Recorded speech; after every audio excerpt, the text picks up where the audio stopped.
Hello दोस्तों, बहुत बहुत स्वागत है आप सभी का कोचिंग जंक्शन में। मैं हूं शशांक मिश्रा और आशा करता हूं कि आप सब बहुत अच्छे होंगे और घर पे रहकर अपनी तैयारी खूब अच्छे से कर रहे होंगे। आप घर से बाहर तो कतई नहीं जा रहे होंगे, आप शादी ब्याह तो बिल्कुल भी भूल चुके होंगे, बिल्कुल ही भूल चुके होंगे। और यदि आप ऐसा कर रहे हैं कि शादी ब्याह में जा रहे हैं, पार्टियों में जा रहे हैं, घर के बाहर जाकर चौराहे पर मजमा इकट्ठा कर रहे हैं, लोगों से बातचीत कर रहे हैं, प्रधानी चुनाव भी आ गया है अब तो प्रधान के ग्राम पंचायत के चुनाव में आप जा जाकर प्रचार करवा रहे होंगे, तो यह बहुत ही बेकार की बातें कर रहे हैं। आप बहुत ही गैर जिम्मेदाराना काम कर रहे हैं, अपने परिवार अपने समाज के बारे में बिल्कुल भी नहीं सोच रहे हैं। आप जिम्मेदार नागरिक हैं और जिम्मेदार नागरिक की तरह ही कार्य करिए। आप जो है अपने बारे में तो नहीं, कम से कम अपने परिवार के बारे में सोचिए। अगर आपके कोरोना पॉजिटिव हो जाने से आपका परिवार प्रभावित होता है तो ये अच्छी बात नहीं होगी, इसलिए घर पे रहें। और आपको बहुत अच्छा मौका मिला है, आप घर पे रह के तैयारी करिए, आप घर पे रह के अपने और भी काम करिए, आप बागबानी करिए, आप घर पे रह के पेंटिंग करते हो तो वो करिए, सिंगिंग करते हो तो वो करिए, पोइट्री करते हो तो उसको करिए, जो भी आपका मन करता हो। और आप पढ़ाई की वजह से या फिर समय ना मिल पाने की वजह से नहीं कर पाते थे, वो सारा काम अभी कर सकते हैं, उन सब पे अपना हाथ साफ कर सकते हैं। तो ये सारी चीज़ें आप घर पे रह के कर सकते हैं। ज़रूरी नहीं है कि बाहर ही जाकर आप गपशप करें लोगों से। तो चलिए इस लेक्चर को हम बंद करते हैं और अपना आज का क्लास शुरू करते हैं। ठीक है, यहाँ पर हम 2017 के हिंदी के प्रश्न पत्र को हम देखने जा रहे हैं। 2017 में यूपीएससी के पेपर में जो हिंदी के प्रश्न थे 40, उन सभी को यहाँ पर डिटेल में समझने का प्रयास करेंगे। यह सेशन आपके लिए बहुत ही शानदार होने वाला है, बहुत ही मज़ेदार होने वाला है, बहुत कुछ नया आप यहाँ पर सीखने वाले हैं, तो अंत तक बने रहिए। यहाँ पर एक एक करके सभी प्रश्नों को हम बहुत डिटेल में समझने का प्रयास करेंगे। चलिए शुरू करते हैं आज की अपनी क्लास, जिसमें हम अपने पहले प्रश्न को देखते हैं। यहाँ पर क्या लिखा हुआ है। पहला प्रश्न क्या कह रहा है कि हिंदी की उत्पत्ति किस अपभ्रंश से मानी जाती है। हिंदी की उत्पत्ति किस अपभ्रंश से मानी जाती है? तो हिंदी की जो उत्पत्ति है वह सौर सैनी अपभ्रंश से मानी जाती है। सौर सैनी अपभ्रंश की दो शाखाएं थी। एक हो गया पश्चिमी हिंदी, मैं शॉर्ट में लिख रहा हूं पश्चिमी, अरे भाई क्या हो गया, पश्चिमी हिंदी। और दूसरा कौन सी शाखा थी इसकी? राजस्थानी हिंदी। राजस्थानी हिंदी। पश्चिमी हिंदी जो है, इससे 5 भाषाओं का विकास हुआ था पश्चिमी हिंदी से। कौन कौन सी? पहला तो हो गया खड़ी बोली, दूसरी ब्रज, तीसरी कन्नौजी, फिर चौथी बुंदेली और 5वीं हरियाणवी। यह 5 भाषाओं का विकास किससे हुआ था? पश्चिमी हिंदी से। सौर सैनी अपभ्रंश की कौन सी शाखा? पश्चिमी हिंदी की जो शाखा थी उससे 5 भाषाओं का विकास हुआ था। ब्रज, खड़ी बोली, कन्नौजी, बुंदेली और हरियाणवी। ठीक है। और राजस्थानी हिंदी जो थी, इससे 4 भाषाओं का विकास हुआ था राजस्थान की। वह कौन कौन सी थी? पहली हो गई जयपुरी, दूसरी हो गई मारवाड़ी, तीसरी मेवाती और चौथी मालवी। इन 4 भाषाओं का विकास जो है वह राजस्थानी हिंदी से हुआ था। और राजस्थानी हिंदी के कौन से अपभ्रंश से हुआ था? कौन से अपभ्रंश से? या सौर सैनी अपभ्रंश से हुआ था। दोस्तों यहाँ पर ब्राचड़ अपभ्रंश है। ब्राचड़ अपभ्रंश की अगर हम बात करें तो सिंधी भाषा का विकास इससे हुआ था। सिंधी भाषा सिंध क्षेत्र में, सिंध प्रांत में बोली जाती है। तो ब्राचड़ भाषा से, ब्राचड़ अपभ्रंश से इसका विकास हुआ था। अगर हम मगधी की बात करें तो मगधी से यहां पर बिहारी हिंदी का विकास हुआ था। बिहारी हिंदी का विकास हुआ था। और बिहारी हिंदी में 3 जो है भाषाएं आती हैं। पहला हो गया आपका मगही हो गया, दूसरा आपका मैथिली हो गया, तीसरा आपका भोजपुरी हो गया। मगही, मैथिली और भोजपुरी, इसको आप लिख लीजिए। और ये सब मैंने आपको पढ़ाया हुआ है पिछली क्लास में, ये सारी बातें मैंने आपको बताई हैं। प्लेलिस्ट में आपको हिंदी भाषा का विकास आपको मिल जाएगा, वहां पर आप प्लेलिस्ट में जाएं, हिंदी के प्लेलिस्ट में, और वहां पर आप इन सारे क्लासेस को देख सकते हैं। बहुत डिटेल में मैंने बताई है कि हिंदी का विकास कैसे हुआ और अन्य भाषाओं का कैसे विकास हुआ है। तो वो सारी चीज़ें बहुत ही ज़्यादा डिटेल में मैंने बताई हैं। सिर्फ यूपीएससी के लेवल नहीं, बहुत सारे और परीक्षाओं के लिए भी आप वहाँ से उसको पढ़ सकते हैं। ठीक है, डिटेल में उसको पढ़ सकते हैं बहुत ज़्यादा वहाँ पर। तो मगधी से जो है यहाँ पर 3 भाषाओं का विकास हुआ। हिंदी, बिहारी हिंदी में मगही हो गया, मैथिली हो गया और भोजपुरी हो गया। अगर हम सौर सैनी की बात करें, मैंने बताया पश्चिमी हिंदी और राजस्थानी हिंदी। पश्चिमी हिंदी में 5 भाषाएं और राजस्थानी हिंदी में 4। ठीक है। और अगर ब्रज की बात करें तो यह तो शौरसैनी से ही विकसित हुई, यह कोई अपभ्रंश नहीं थी, ठीक है ना। और अगर हम मगधी की बात हो ही गई है तो अर्धमगधी की भी बात कर लें। अर्धमागधी से जो है आपकी पूर्वी हिंदी जो थी उसका विकास हुआ था। पूर्वी हिंदी कौन कौन सी भाषाएं हैं? बघेली हो गया, अवधी हो गया और आपका छत्तीसगढ़ी। बघेली, अवधी, छत्तीसगढ़ी पूर्वी हिंदी की भाषाएं हैं और यह जो है अर्धमागधी अपभ्रंश से इसका विकास हुआ है। और पैशाची अपभ्रंश की अगर बात करें हम, पैशाची अपभ्रंश की बात करें तो पंजाबी का विकास इससे हुआ है। पंजाबी और लहंदा भाषा, इन दोनों भाषाओं का, पंजाब के आसपास बोली जाने वाली भाषा है लहंदा, भ्रमित मत होइएगा। तो यह जो है पंजाबी और लहंदा पैशाची हिंदी से हुआ है। अर्धमागधी की बात करें तो पूर्वी हिंदी जिसमें बघेली, अवधी और छत्तीसगढ़ी आता है। मगधी की बात करें तो बिहारी हिंदी जिसमें मगही, मैथिली और भोजपुरी आता है। शौरसैनी आपने देख ली, ब्राचड़ आपने देख लिया। तो यह कुछ महत्वपूर्ण हो सकते हैं। तो यहाँ पर आप देख रहे हैं ना, एक प्रश्न में हमने 4, 5, 6 प्रश्नों कम से कम कर लिया। यहां से 4, 5 प्रश्न आपके पहले ही प्रश्न से आप हल कर सकते हैं। ये सारे प्रश्न आने की संभावनाएं हैं आपकी परीक्षा में। जितनी हमने बात करी, मगही की बात, मगधी की बात करी हो या अर्धमागधी की बात करी हो, शौरसैनी की, राजस्थानी या पश्चिमी हिंदी की भाषा की बात की हो, ब्राचड़, पैशाची, ये सारे आपके परीक्षा में आने वाले प्रश्न हैं। तो आप यहां पर देख रहे हैं ना कितने डिटेल में हम प्रश्नों को हल करते हुए चल रहे हैं।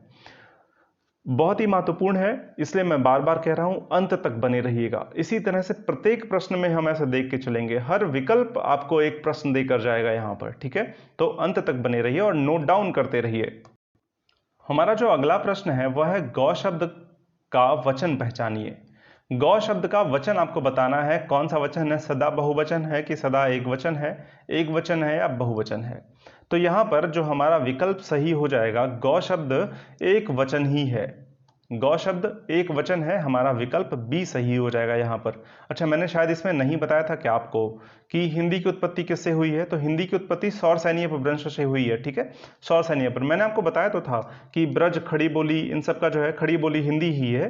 तो ब्रज हो गया, खड़ी बोली हो गया, और आपकी और जो मैंने बताई वो सारी जो है किससे बनी है? शौरसैनी अपभ्रंश से बनी है, ठीक है ना। तो शौरसैनी अपभ्रंश हिंदी का विकास इससे हुआ है, ठीक है ना। गुजराती वगैरह का भी विकास इसी से हुआ है, शौरसैनी अपभ्रंश से, ठीक है ना। तो यहां पर विकल्प में क्या है? गौ शब्द का वचन क्या है? गौ शब्द का वचन जो है वह एक वचन है। अगर इसके बहुवचन की बात करें तो गौवें जो है इसका बहुवचन हो जाएगा। बहुत आसान था, इसमें कुछ करना ही नहीं है। तो दूसरा भी प्रश्न हमारा हो गया। अब हम देख लेते हैं अपना तीसरा प्रश्न। यहां पर क्या कह रहा है कि उत्साह वास्तव में डैश और डैश की मिलीजुली अनुभूति है। यहां पर आपको रिक्त स्थान भरना है। रिक्त स्थान यहां पर भरना है। डैश और डैश में क्या रहेगा, ठीक है ना।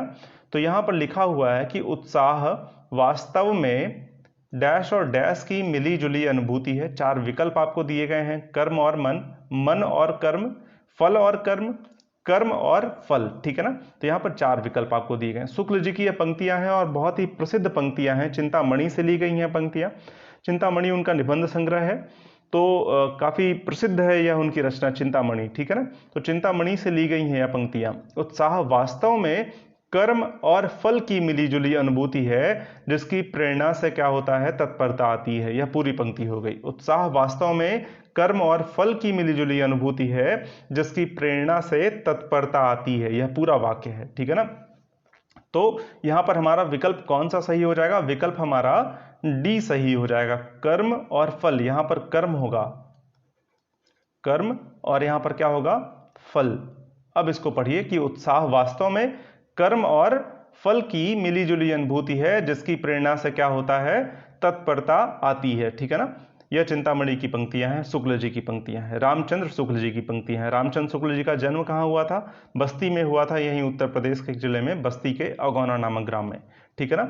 तो शुक्ल जी ने ही हिंदी साहित्य का बहुत ही विधेयवादी पद्धति से इतिहास लिखा था। हिंदी साहित्य का इतिहास इन्होंने लिखा था, जो कि सर्वमान्य जो है साहित्य की पुस्तक, साहित्य के इतिहास की पुस्तक मानी जाती है, ठीक है ना।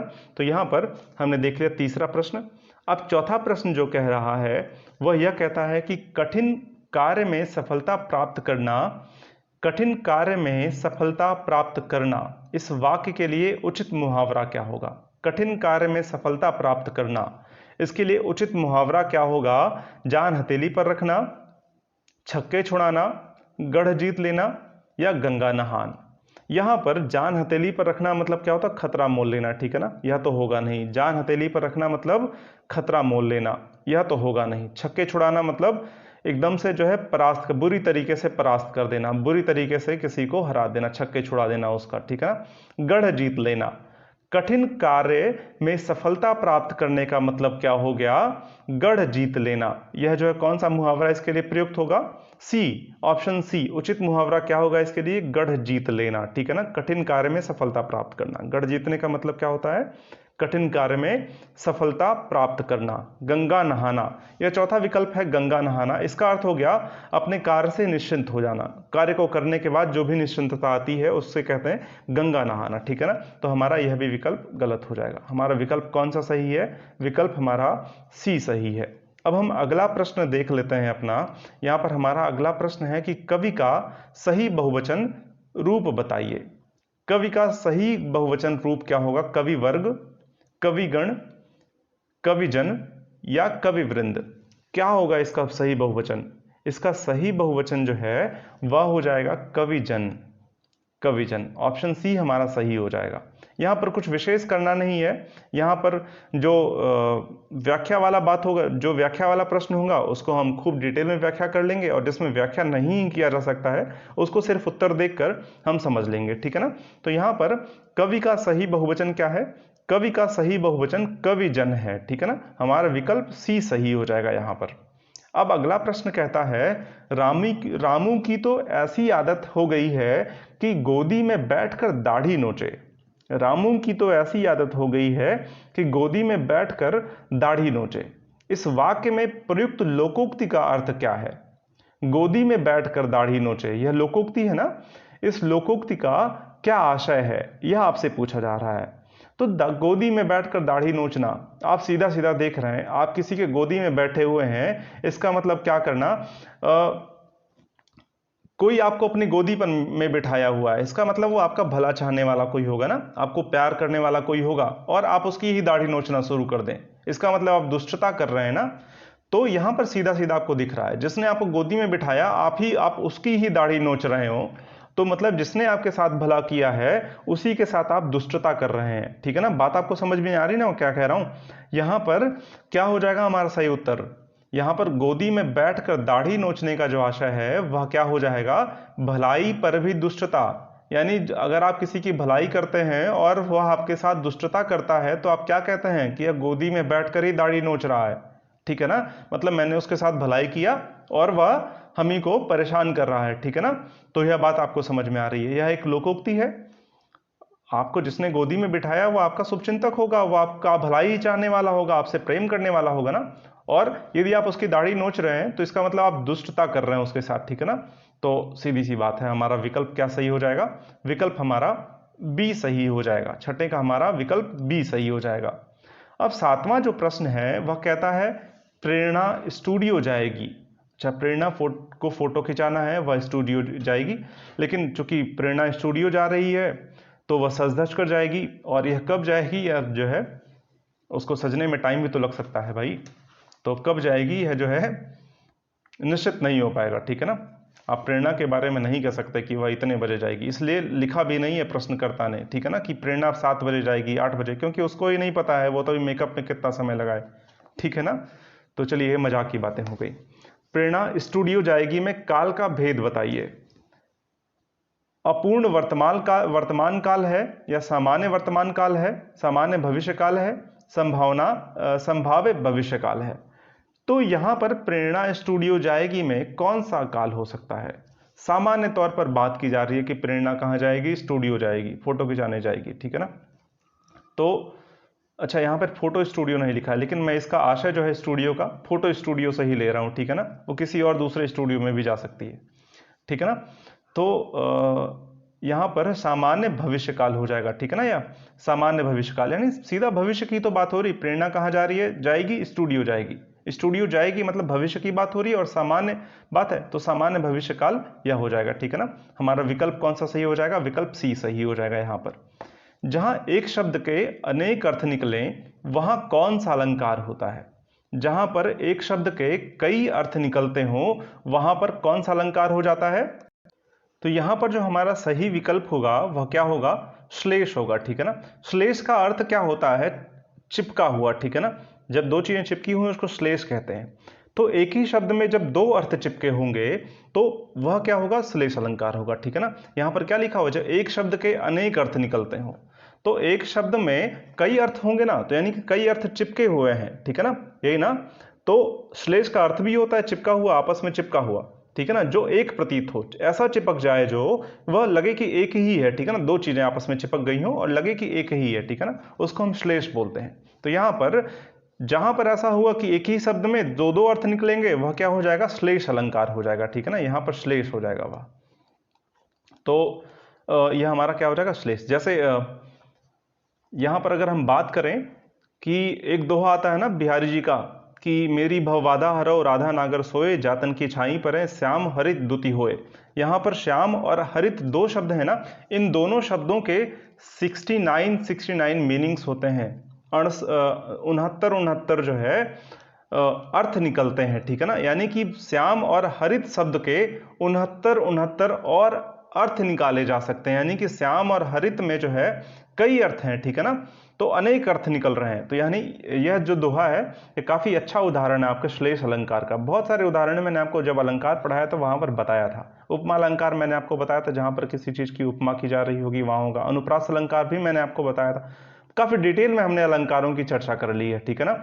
तो यहां पर बहुत डिटेल में तो मैं फिर से नहीं बताने वाला हूं, आप उसके लिए जाकर क्लासेस देख लें। प्लेलिस्ट में सारी की सारी क्लासेस आपकी पड़ी हुई हैं, वहां से आप इन सारी चीजों को देख सकते हैं बताने आसानी से। अनुप्रास मतलब जहां पर एक ही वर्ण जो है बार बार आ रहा होगा, बार बार जब एक ही वर्ण की उत्पत्ति हो रही जो है यहां पर जो क्या हो रहा होगा, पुनरावृत्ति हो रही होगी, तो वहां पर क्या हो जाएगा?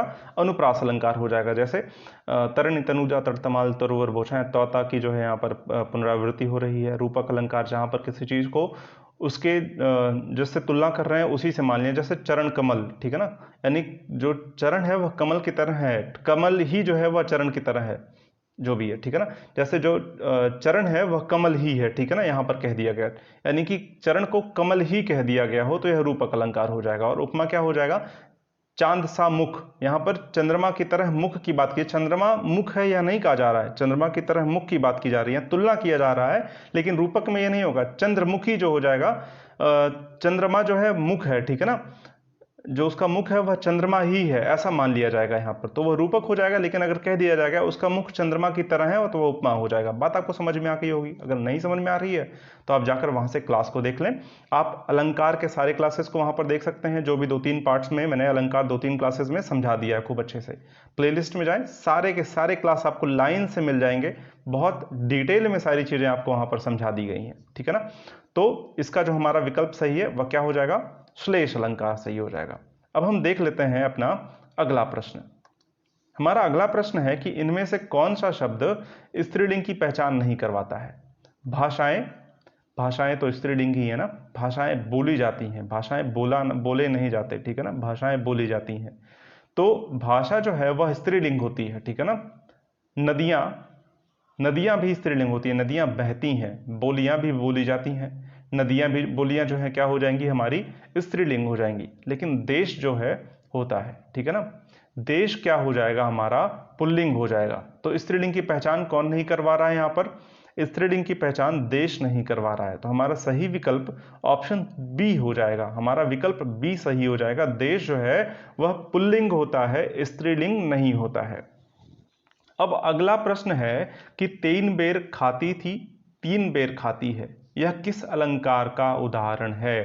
3 बेर खाती थी, अब 3 बेर खाती है, ठीक है। यह जो पंक्तियां है ना कि 3 बेर खाती थी 3 बेर खाती है, इसमें अलंकार कौन सा हो जाएगा हमारा? इसमें यमक अलंकार हो जाएगा। यमक अलंकार की क्या परिभाषा मैंने आपको बताई थी, याद करिए। जहां पर एक ही शब्द 2 बार आए और उनका अर्थ भी अलग अलग हो। यहां पर क्या हो रहा है? 3 बेर खाती थी, यानी 3 बार खाती थी, ठीक है ना। 3 बेर मतलब बारी की बात हो रही है, 3 बार जो खाती थी वह 3 बेर खाती, यानी 3 बेर। यहाँ फल की बात हो रही है, बेर एक फल होता है ना, तो 3 बेर खाती है। यहाँ पर भूषण की यह पंक्तियां हैं, ठीक है ना। भूषण ने शिवाजी के प्रभाव को यहाँ पर लिखने का प्रयास किया है कि यहाँ पर जो मुगलों की रानियां जो है इतनी दहशत में आ गई हैं शिवाजी से कि वह क्या कर रही हैं, पहले जब वो 3 बार खाती थीं, अब वह चिंता की वजह से और दुख की वजह से सिर्फ 3 बेर खाकर वह रह रही हैं, ठीक है ना। ऊंचे घोर मंदिर में रहन वारी, ऊंचे घोर मंदिर में रहाती हैं, 3 बेर खाती थीं अब 3 बेर खाती हैं। यह जो है भूषण की पंक्तियां हैं, शिवा शौर्य में यह लिखी गई हैं, शिवाजी के शौर्य में यह बातें लिखी गई हैं। शिवा शौर्य तो उनकी एक रचना हो गई, ठीक है ना। साजी चतुरंग अंग में भुजंग, साजी चतुरंग, साजी चतुरंग अंग, साजी चतुरंग रंग में ऐसे करके एक पंक्तियां हैं, वो शिवा शौर्य की पंक्तियां हैं, मुझे अभी याद नहीं आ रही वो पंक्तियां, ठीक है ना। तो यहाँ पर साजी चतुरंग सैन अंग में उमंग धरी सरजा, शिवाजी जंग जीतन चलत हैं। ये तो शिवा शौर्य की पंक्तियां हो गई, लेकिन 3 बेर खाती थी 3 बेर खाती हैं जो शिवाजी के शौर्य में लिखी गई पंक्तियां हैं, ठीक है ना। उनके शौर्य में वह तो शिवा शौर्य तो उनकी एक शीर्षक से कविता लिखी थी उन्होंने, वो तो लिखा ही था, ठीक है ना।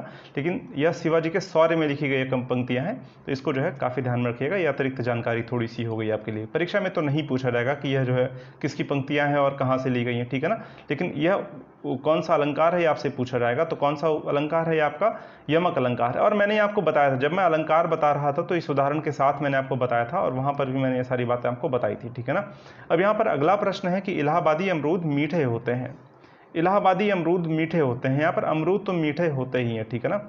यहाँ पर अमरूद मीठे होते हैं, लेकिन यहाँ पर कौन से अमरूद की बात की जा रही है, इलाहाबादी अमरूद की बात की जा रही है। इस पर एक विशेष ध्यान रखना है आपको। तो यहाँ पर क्या कह रहा है प्रश्न में, यहाँ क्या विशेषता बताई जा रही है, दशा बताई जा रही है कि गंध बताया जा रहा है कि स्वाद बताया जा रहा है या स्थान बताया जा रहा है।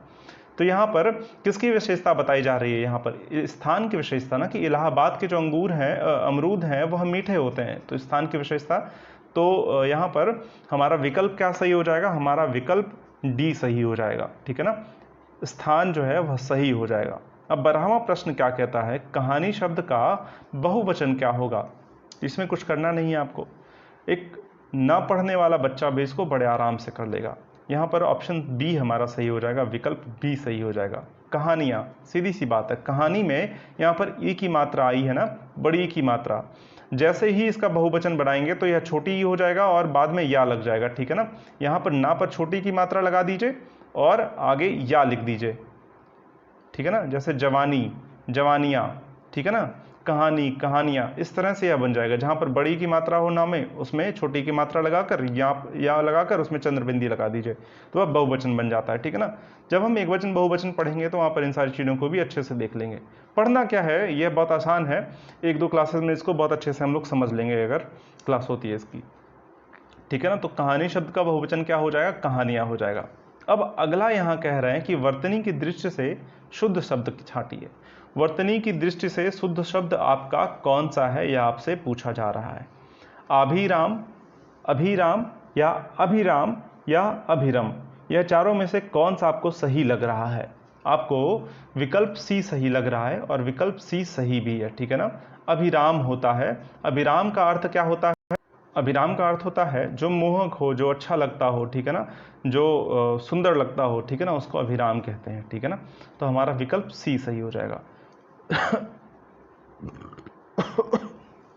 तो यहाँ पर खास ध्यान रखना आपको वर्तनी पर, ठीक है ना। वर्तनी के प्रश्न भी आपसे यहाँ पे पूछे जाते हैं, वर्तनी शुद्धि, इस वजह से शुद्ध शब्द क्या होगा, कैसे लिखा जाता है, इन सब पर भी विशेष ध्यान देते हुए चलिए आप, ठीक है ना। अब अगला प्रश्न जो है उसको हम देख लेते हैं कि अगला प्रश्न क्या कह रहा है। आंचलिक उपन्यासकार की संज्ञा इनमें से किसे दी गई है। आंचलिक उपन्यासकार किसको कहते हैं, तो सीधी सी बात है, आपको पता है कि मैला आंचल आंचलिक उपन्यास है, और वह लिखा किसने है, फणीश्वरनाथ रेणु ने लिखा है। फणीश्वरनाथ रेणु ने इसको लिखा है, और फणीश्वरनाथ रेणु को जो है आंचलिक उपन्यासकार कहा जाता है, ठीक है ना। बहुत शानदार उपन्यासकार थे, बहुत ही कहा जाता है कि जो फणीश्वरनाथ रेणु की मैला आंचल है वह गोदान के बाद दूसरी सर्वश्रेष्ठ उपन्यास है, ठीक है ना। गोदान को पहला सर्वश्रेष्ठ उपन्यास माना जाता है हिंदी का, और उसके बाद से मैला आंचल को दूसरा माना जाता है। तो यहाँ पर मैला आंचल आंचलिक उपन्यास है, ठीक है ना। आंचलिक उपन्यास का मतलब क्या होता है, जिसमें क्षेत्रीयता का प्रभाव जाता होता है, जिसमें देशज शब्द, जो क्षेत्र के शब्द हैं, उन शब्दों की प्रधानता होती है और वहाँ के ही माहौल का वर्णन किया जाता है, ठीक है ना। तो उसको आंचलिक उपन्यास कहते हैं, और ऐसे उपन्यास लिखने वाले को आंचलिक उपन्यासकार कहते हैं, सीधी सी बात है। यहाँ पर आपने देखा फणीश्वर नाथ रेणु जो है वह आंचलिक उपन्यासकार हैं। इनकी रचनाओं के बारे में अगर हम जान लें थोड़ा सा, तो मैला आंचल और परती परिकथा और दीर्घ तपा, ये सारी जो रचनाएं हैं वह फणीश्वर नाथ रेणु की रचनाएं हैं और यह उपन्यास है, ठीक है ना। तो फणीश्वर नाथ रेणु के उपन्यास कौन कौन से हो गए? पहला तो हो गया मैला आंचल, दूसरा हो गया परती परिकथा और तीसरा हो गया दीर्घ तपा, ठीक है ना। और एक और है पलटू बाबू रोड, ठीक है ना। पलटू बाबू रोड भी इनका एक उपन्यास है, काफ़ी शानदार उपन्यास है। तो यह सारी चीज़ें आपको ध्यान में रखनी चाहिए, ठीक है ना। तो अगर हम यशपाल की बात करें तो यशपाल जो है यह भी काफ़ी शानदार रचनाएं करते थे। इनके भी उपन्यास काफ़ी प्रसिद्ध हुए हैं, जिसमें से इनका काफ़ी प्रसिद्ध उपन्यास है बाबा कामरेड, ठीक है ना। बाबा का मैं लिख नहीं रहा हूँ यहाँ पर, मैं आपको बताता हुआ चल रहा हूँ, उसको जो है आप लिख लीजिएगा। माफ़ करिएगा, मैंने बाबा कामरेड शायद बोल दिया, दादा कामरेड है, ठीक है ना। वो दादा कामरेड, दादा कामरेड इनकी जो है काफ़ी प्रसिद्ध उपन्यास है इनका, ठीक है ना। और देशद्रोह भी इनका जो है काफ़ी प्रसिद्ध उपन्यास है, देशद्रोह, ठीक है ना। और इनके एक उपन्यास की बात और कर लें जो काफ़ी प्रसिद्ध है, 2 भागों में आया था, झूठा सच। इसको 2 भागों में प्रकाशित किया था इन्होंने, 2 साल के अंतराल में इसको प्रकाशित किया था इन्होंने, झूठा सच, ठीक है ना। झूठा सच जो है वह भारत के जो विभाजन है, भारत पाकिस्तान का विभाजन, उस पर यह जो है लिखा गया था, ठीक है ना। तो आपने इनके 3 उपन्यासों को देख लिया। पहला हो गया कि दादा कामरेड, दूसरा हो गया आपका कौन सा, दूसरा देशद्रोही हो गया, और तीसरा कौन सा हो गया, झूठा सच हो गया। झूठा सच 2 भागों में था, वतन और देश, और दूसरा क्या है, देश का भविष्य, ठीक है ना। वतन और देश का भविष्य जो है झूठा सच जो है के 2 भागों में इसको बांटा गया था, ठीक है ना। तो यह आपने देखिए यशपाल के बारे में, ठीक है ना। अगर हम जैनेन्द्र की बात करें तो जैनेन्द्र जी जो है इनकी रचनाएं क्या हो गई, त्यागपत्र हो गया, सुनीता हो गया, और जो है क्या नाम है इनकी त्यागपत्र हो गया, सुनीता हो गया और परख, यह 3 जो है इनके काफ़ी प्रसिद्ध उपन्यास हैं, ठीक है ना। राम वृक्ष बेनीपुरी की अगर हम बात करें तो बहुत ज़्यादा उपन्यास तो इन्होंने नहीं लिखा है, लेकिन चिता के फूल इनका एक उपन्यास है, काफ़ी प्रसिद्ध था, चिता के फूल, ठीक है ना। इन्होंने बहुत सारे नाटक लिखे हैं, जिसमें से संघमित्रा इन्होंने एक नाटक लिखा था, तथागत एक नाटक लिखा था। तो ये काफ़ी महत्वपूर्ण है इनके लिए, इनके जो नाटक हैं, ठीक है ना। संघमित्रा और तथागत, इनके 2 जो है नाटक थे वो, और काफ़ी नाटक थे, काफ़ी ये दोनों काफ़ी प्रसिद्ध हैं, ठीक है ना। और चिता के फूल इनका एक उपन्यास था, ठीक है ना, वह भी काफ़ी प्रसिद्ध है, आपसे परीक्षा में पूछा जा सकता है, ठीक है ना। चारों रचनाकारों के बारे में हमने देख लिया, इनकी रचनाओं के बारे में हमने देख लिया जो काफ़ी महत्वपूर्ण है, ठीक है ना। अगर हम बीजक, अगला प्रश्न जो है हमसे क्या कह रहा है, 15वां प्रश्न हमसे, कि बीजक के रचनाकार कौन है। तो बीजक के रचनाकार कौन है, कबीरदास हैं। बीजक जो है कबीरदास के दोहों का संग्रह है, ठीक है ना। बीजक 3 जो है इसके भाग हैं, प्रमुख भाग हैं, साखी, सबद और रमैनी, यह 3 भागों में है, ठीक है ना बीजक। इसके रचनाकार कौन है, कबीरदास हैं। कबीरदास ने इसी में अपने दोहों का संग्रह किया है, ठीक है ना। इनकी जो है काफ़ी प्रसिद्ध रचना है जो बीजक के नाम से ही प्रकाशित हुई, साखी, सबद और रमैनी, ठीक है ना। अगर हम रसखान की बात करें तो रसखान की जो प्रमुख रचनाएं हैं वह हैं सुजान रसखान और प्रेम वाटिका। सुजान रसखान और प्रेम वाटिका, मैं इसको लिख नहीं रहा हूँ, आप इसको लिख लीजिए, मैं 2-3 बार बोल दे रहा हूँ। रसखान की प्रसिद्ध रचनाएं हैं सुजान, रसखान, सुजान, चलिए मैं इसको लिख ही देता हूँ, सुजान, रसखान और प्रेम वाटिका, इनकी 2 रचनाएं हैं, काफ़ी प्रसिद्ध हैं। और तुलसीदास जी की अगर बात करें तो बहुत सारी रचनाएं इनकी तो आपको ऐसे ही पता होंगी। रामचरितमानस सबसे पहली रचना जो इनकी अवधी भाषा में लिखी गई, प्रभु राम के ऊपर लिखा गया यह महाकाव्य है, ठीक है ना। तो पार्वती मंगल हो गया, जानकी मंगल हो गया, यह सारी अवधी भाषा में लिखी गई हैं। विनय पत्रिका, यह जो है ब्रज भाषा में लिखी गई इनकी एक रचना है। विनय पत्रिका, कवितावली, दोहावली और गीतावली, ये सारी जो है ब्रज भाषा में लिखी गई हैं, ठीक है ना। जानकी मंगल, पार्वती मंगल, यह सारी जो है किस में लिखी गई हैं, अवधी भाषा में लिखी गई हैं। और रामचरित मानस भी जो है वह अवधी भाषा में लिखी गई है, ठीक है ना। तो बैराग संदीपनी भी इनकी एक रचना है जो है क्या कहते हैं, अवधी ब्रज भाषा में ही लिखी गई है, ठीक है ना। अगर हम रहीम दास की बात करें यहीं पर, तो रहीम दास की कुछ रचनाएं जो प्रसिद्ध हैं उनको हम देख लेते हैं। तो मदनाष्टक इनकी काफ़ी जो है प्रसिद्ध रचना है, मदनाष्टक, ठीक है ना, मैं इसको लिख देता हूँ, मदनाष्टक। कृष्ण पर नहीं, ये कृष्ण की रचना नहीं थी शायद, खैर मुझे अभी याद तो नहीं आ रहा है। मदनाष्टक जो है इनकी रचना का संग्रह है, इनकी जो है कविताओं का संग्रह है ये, ठीक है ना। और मदनाष्टक हो गया, और रहीम रत्नावली इनकी एक प्रसिद्ध रचना है। मदनाष्टक, रहीम रत्नावली, और जो है रहीम श्रृंगार के नाम से इनकी जो है श्रृंगार सतसई के नाम से इनकी एक रचना है, और रहीम सतसई के नाम से इनकी एक रचना है, ठीक है ना। रहीम सतसई हो गया, श्रृंगार सतसई हो गया, मदनाष्टक, और जो है रहीम रत्नावली, यह इनकी 4 रचनाएं काफ़ी प्रसिद्ध हैं रहीम दास की। यह आपको ध्यान में रखना है, परीक्षा में यहाँ से प्रश्न पूछे जा सकते हैं, ठीक है ना। तो इस बात को विशेष ध्यान रखिएगा, काफ़ी महत्वपूर्ण है। जितने भी रचनाएं मैंने आपको इन रचनाकारों की बताई हैं वह आपके परीक्षा में पूछे जा सकते हैं, काफ़ी महत्वपूर्ण है, ठीक है ना। तो अब अगला जो है प्रश्न हमारा क्या कह रहा है कि बंधन शब्द का उचित विलोम क्या होगा। यहाँ पर बंधन शब्द का विलोम आपसे पूछ रहा है, तो बंधन शब्द का जो विलोम है वह क्या हो जाएगा, मुक्ति हो जाएगा, ठीक है ना। बंधन, मुक्ति, यहाँ पर बंधन शब्द का जो विलोम हो जाएगा वह क्या हो जाएगा, मुक्ति हो जाएगा, ठीक है ना। तो यहाँ पर हमारा विकल्प सी सही हो जाएगा 16वें का, ठीक है ना। यहाँ पर जो अगला प्रश्न है वह कह रहा है जो खग हो तो बसों, जो खग हो तो बसेरो करो, मिली कालिंदी कूल, यहाँ कूल होना चाहिए, फूल लिखा हुआ है, चूंकि यहाँ मिसप्रिंट हो गया होगा मुझे लगता है, कूल, कूल कदम की डारन, ठीक है ना। यहाँ डारन था, शायद मुझे लगता है इसको शुद्ध बनाने के चक्कर में डारन है, ठीक है ना, डारों पर, ठीक है ना। यहाँ पर यह रचना थी इनकी, ठीक है ना, कि इनकी बहुत प्रसिद्ध रचना है वो कि मानस हो तो वही रस खानो, बसों ब्रज गोकुल ग्वाल मझारन। तो मतलब अगर मनुष्य का जन्म हो तो ब्रज में हो, जहाँ पर हम गोपियों ग्वालों के बीच में रहकर जो है कृष्ण के साथ अटखेलियाँ कर सकें, कृष्ण के साथ खेल सकें, ये सारी चीज़ें इन्होंने यहाँ पर लिखी थी, ठीक है ना। अगर खग का जन्म मिले, अगर हमको पंक्षी का जन्म मिले, तो वहाँ पर मुझे जो है कालिंदी जो है, यहाँ पर जो है कालिंदी कुल के डालों पर ही हमारा बसेरा हो, वहाँ पर ब्रज में ही हमारा बसेरा हो। तो यह बात जो है रसखान कहते हैं, अपनी मन की इच्छा व्यक्त करते हुए रसखान जी यह बात कहते हैं। तो यहाँ पर जो खग हो तो बसेरो करो, मिली कालिंदी कुल कदम्ब की डारन, ठीक है ना, कदम्ब की डारन। यहाँ पर विकल्प हमारा कौन सा सही हो जाएगा, विकल्प हमारा डी सही हो जाएगा, हमारा विकल्प डी सही हो जाएगा। कदम्ब, हम यहाँ पर कदम्ब, कदम्ब की डारन, कदम एक पेड़ होता है, ठीक है ना। तो कदम के डार में जो है उनका बसेरा हो, अगर पंक्षी का जन्म होता है रसखान का, वो ऐसा चाहते हैं ब्रज में, तो ब्रज में ही जन्म हो, और ब्रज में जो है कदम के डाल पर वो पक्षी का जो है घोंसला बनाकर रहें। क्यों कदम के डाल पर, क्योंकि वहीं पर जो है कृष्ण झूला झूलने आया करते थे ना, ठीक है। तो इस बात का ध्यान रखिएगा।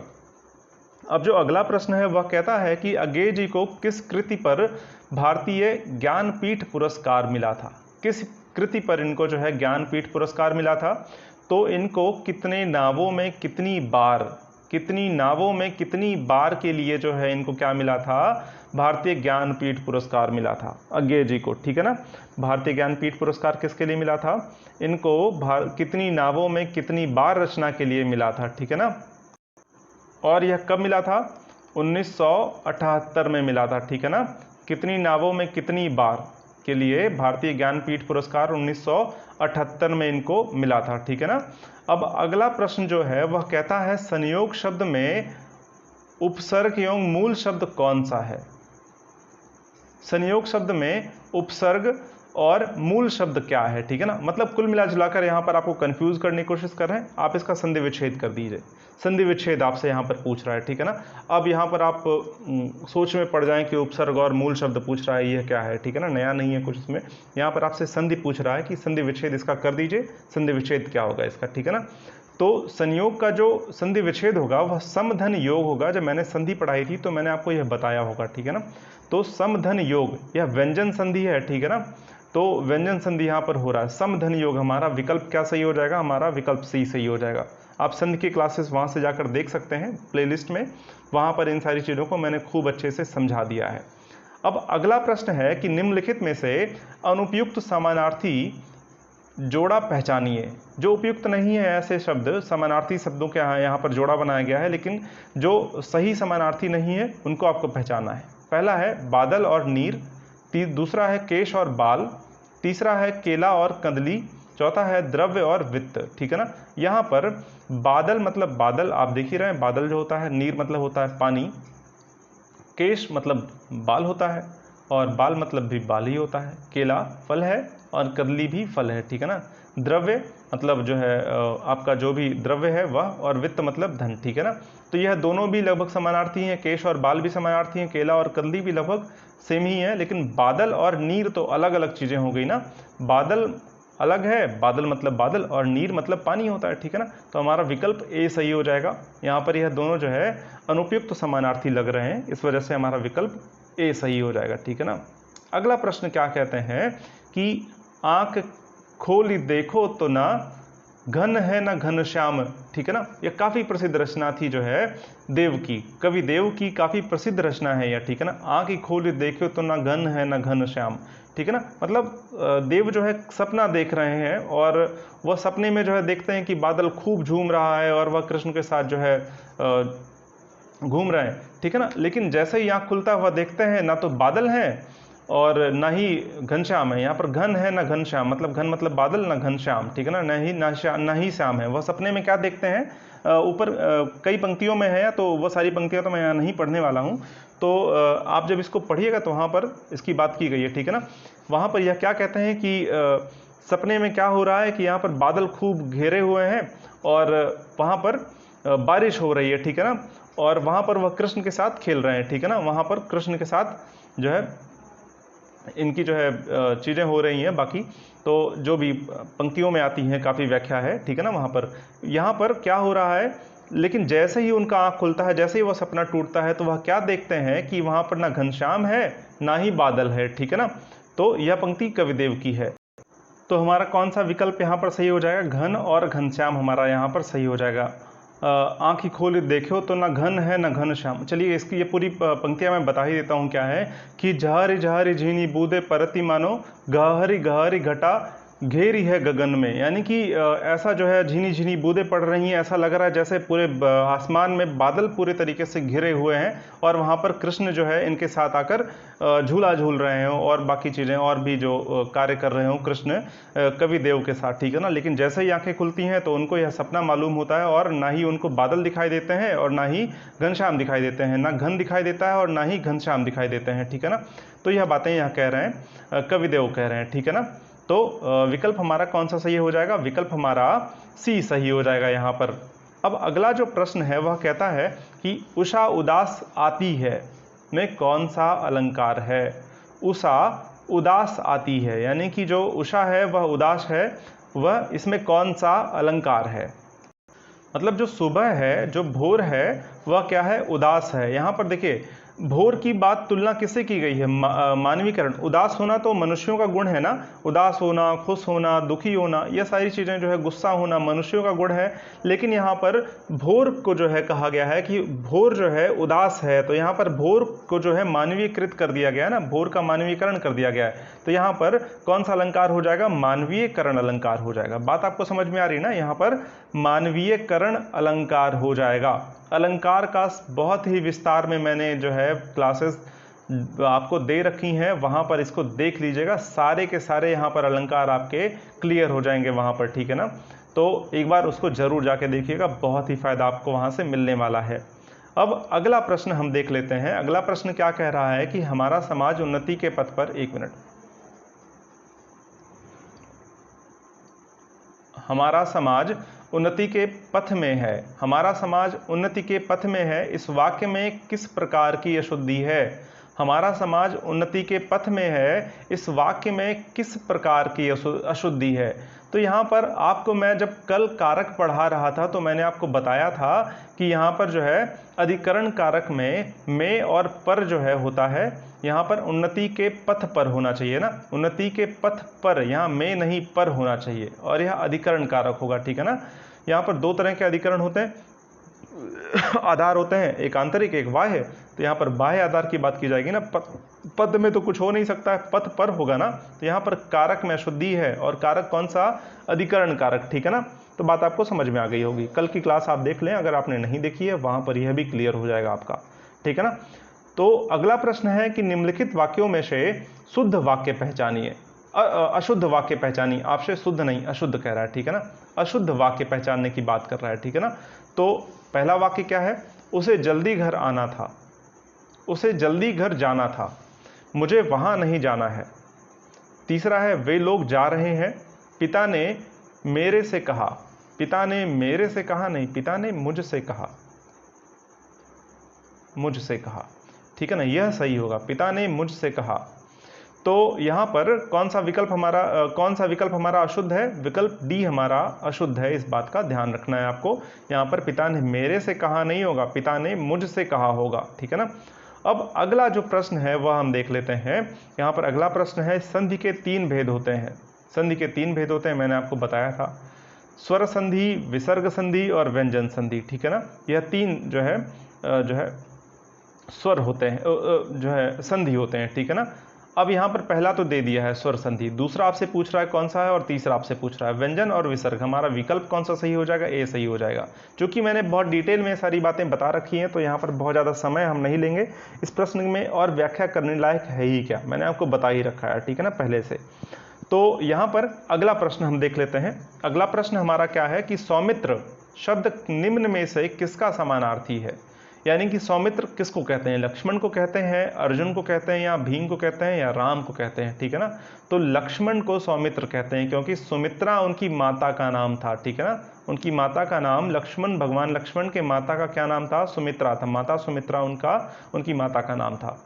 तो अर्जुन को तो पार्थ कहते हैं, ठीक है ना, यहाँ पर अर्जुन जो है पार्थ कहलाते हैं, ठीक है ना। चलिए अब अगला प्रश्न हम देख लेते हैं। अगला प्रश्न है, यहाँ पर आपको अनसीन पैसेज, यहाँ पर गद्य दे दिया गया है, इसको पढ़ना है और इसके आधार पर आपको उत्तर का चयन करना है।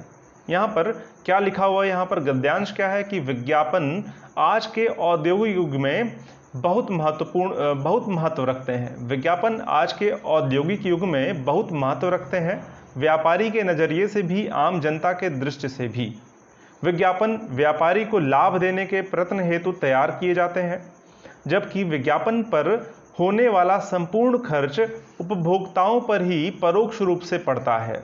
वस्तु की लागत बढ़ जाने से उसके मूल्य में भी वृद्धि हो जाती है। यह जो है एक गद्यांश आपको दे दिया है यहाँ पर, और फिर 3 जो है यहाँ पर प्रश्न है वह आपको करने हैं, ठीक है ना। तो पहला प्रश्न क्या है कि किसके द्वारा उपभोक्ताओं पर परोक्ष रूप से शोषण किया जा रहा है, किसके द्वारा हो रहा है, विज्ञापन के द्वारा, वस्तु के द्वारा, कर्ज के द्वारा, या व्यापारी के द्वारा।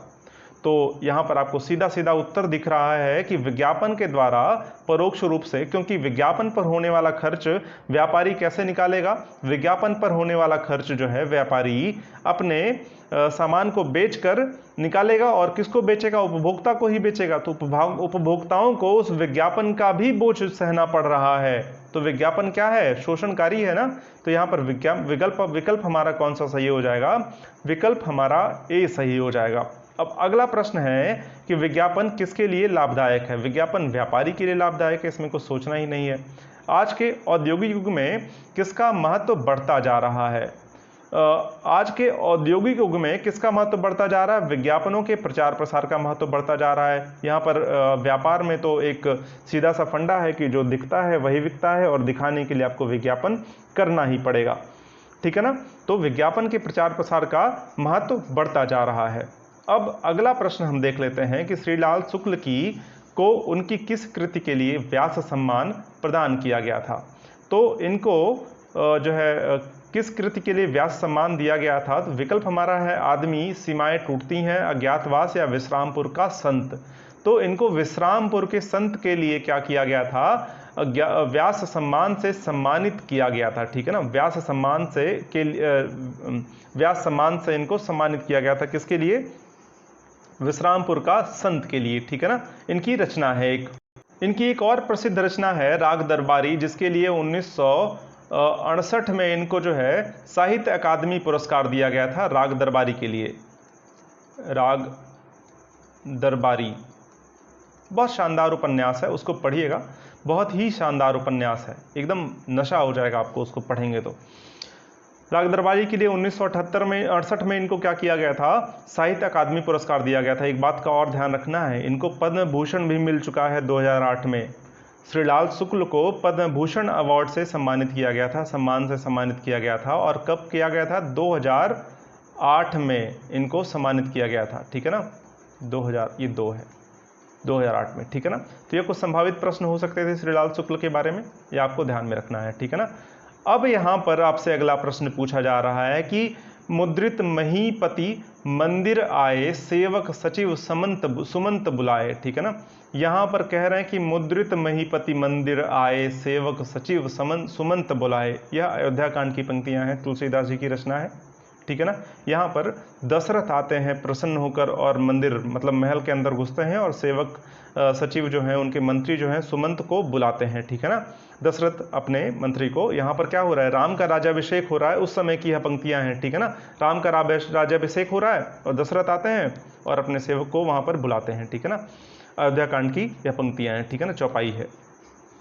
इसमें कौन सा अलंकार है, तो देखिए यहाँ पर मुद्रित महीपति मंदिर, यहाँ पर मा 3 बार आया है, ठीक है ना। सेवक सचिव सुमंत, यहाँ पर सा और सा 3 बार आया है। तो यहाँ पर जब वर्णों का जो है पुनरावृत्ति होगा तो वहाँ क्या होगा, अनुप्रास अलंकार होगा, मैंने आपको बताया है, ठीक है ना। तो हमारा विकल्प कौन सा सही हो जाएगा, विकल्प हमारा ए सही हो जाएगा। यहाँ पर विकल्प हमारा ए सही हो जाएगा। इन सब की व्याख्या मैं नहीं करने वाला हूँ क्योंकि मैंने इस पे क्लासेस बना रखी हैं, तो वहाँ पर जाकर उसको देख लीजिएगा, बहुत आसानी से वहाँ पर सारी चीज़ें आपको पता चल जाएंगी, ठीक है ना। अब अगला जो प्रश्न है वह कहता है मोक्ष की इच्छा रखने वाला क्या कहलाता है। तो कर्मठ मतलब होता है जो मेहनती होता है, कर्मठी मतलब मेहनती, जो मेहनत करता हो, ठीक है ना, उसको कर्मठी बोलते हैं। मोक्ष की इच्छा रखने वाले को हम मुमुक्षु कहते हैं, जिसको मोक्ष की इच्छा रखनी हो, जो रखता हो उसको हम मुमुक्षु कहते हैं, ठीक है ना। जीने की इच्छा क्या होती है, जिजीविषा होती है ना। यह भी आपसे प्रश्न पूछा जा सकता है, जीने की इच्छा क्या कहलाती है, जिजीविषा कहलाती है। उत्सुक मतलब जिसको उत्सुकता होती है, ठीक है ना। जिज्ञासु मतलब जिज्ञासा रखने वाला, ठीक है ना।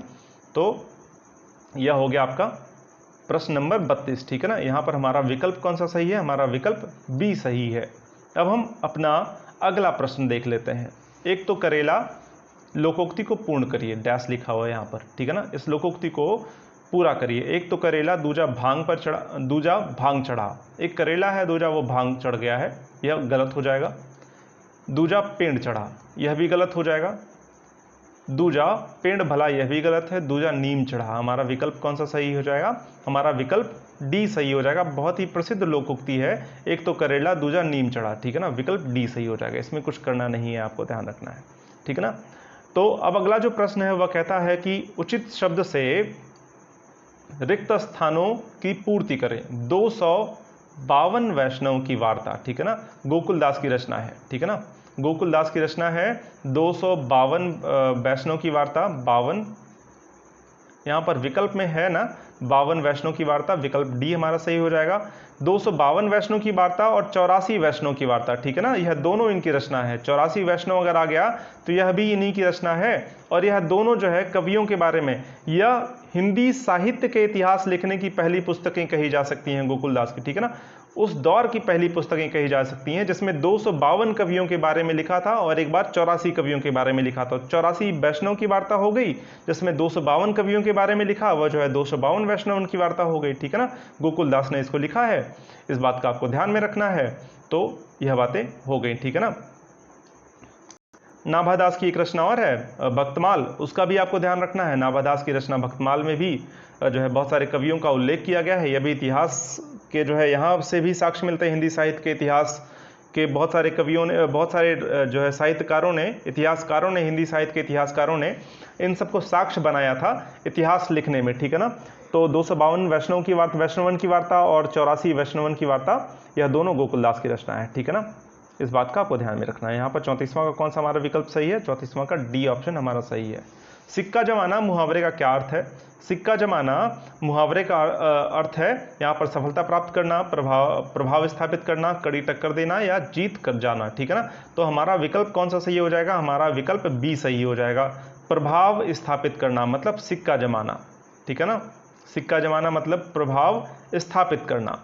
अब हम देख लेते हैं अपना अगला प्रश्न। यहाँ पर लिखा हुआ है कि विशेषण की विशेषता बताने वाला शब्द क्या कहलाता है। मैंने आपको पिछली विशेषण की क्लास में इसको बताया था कि जो विशेषण की विशेषता बताता हो उसको प्रविशेषण कहते हैं।